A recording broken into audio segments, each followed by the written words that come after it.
Kamusta mga idol na Oya Inoue, mapapawalang bisa, mga titulong hinahawakan dahil nga po sa paulit-ulit na pagtangging lumaban sa bansang Amerika. At Casimero Cuadro Alas, milyong-milyong dolyar ang kikitain kapag ka nagkaroon ng unang laban sa bansang Amerika. And bago tayo magpatuloy kaibigan, please huwag mong kalimutan mag-like and subscribe and pahit na rin ang notification bell. Maraming salamat po. Well mga kaibigan, alam naman natin na very hot talaga na pinag-uusapan itong si Casimero Cuadro Alas at na Oya Inoue. Bakit hindi pag-uusapan kaibigan? Tignan nyo mabuti.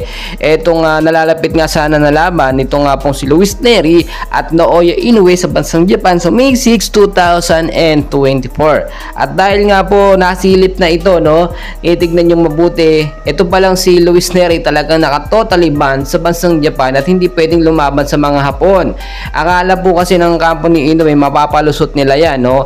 Dahil syempre papabor na naman sa Hapon yung laban, sa Japan na naman mangyayari. So wala na po, hindi na po pwede yan kasi pag ipinilit pang lumaban itong si Luis Nery dito sa Japan, talagang baka hindi na siya makapaglaban, no? O hindi na siya makapasok sa boxing.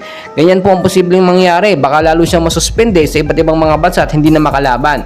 Ang pangalawang choice po mga kaibigan ay posibleng matuloy pa kung sa bansang Amerika lalaban itong si Luis Nery at Naoya Inoue. Pero etong kampo ni Inoue paulit-ulit po na dinideny, no, na hindi sila lalaban, no, sa bansang Amerika. Bagkos sa bansang Japan lang dahil doon daw nila gamay at teritoryo daw po nila.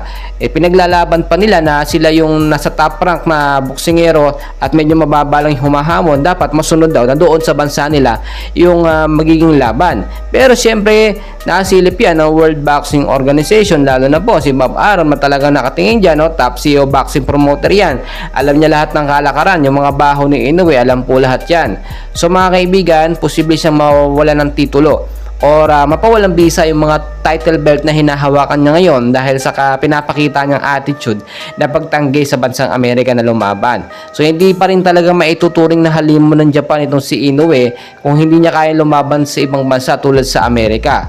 Sa kabilang balita mga kaibigan, ito na mga ating kababayan Casimero Cuadro Alas sa Pinas ay ayon sa ating nakuhang updates ay talagang milyon-milyon ang kikitain kapag nagkaroon ng unang laban sa bansang Amerika. Ang tinitignan natin dito mga kaibigan, ito nga pong laban kontra kay Naoya Inoue. So bakit ko ipinipilit na pwedeng magkalaban sila ngayon 2024? Tignan nyo mabuti mga kaibigan, once kasi makansela yung laban ni Luis Nery at Naoya Inoue, automatically ipapalit po dyan si Casimero Cuadro Alas, no? Tandaan nyo po yan, nasa pang top 3 si Casimero na gustong labanan ni Inoue ngayon 2024. So ang problema dyan kung mabilis ba maaprubahan yan kasi gusto ni Inoue sa Japan kay Casimero walang problema, hindi naman nakabad sa Japan si Casimero kaya posibleng mangyari. So malamang sa malamang ang mangyayari talaga dito baka sa Japan mangyari yung laban tapos si Casimero ang lalaban dito kay Naoya Inoue. Well mga kaibigan, no, may mga nagsasabi na bashers ni Casimero na laos na daw si Alas, no? Malabo yun mga kaibigan, hindi malalaos si Alas dahil siya po ang nagdadala ng bansang karangalan ng bansang Pilipinas sa larangan ng boxing na talagang hindi nagbebenta ng laban. So tuloy-tuloy yung suporta sa ating pambato, please huwag kalimutan mag-like and subscribe. Maraming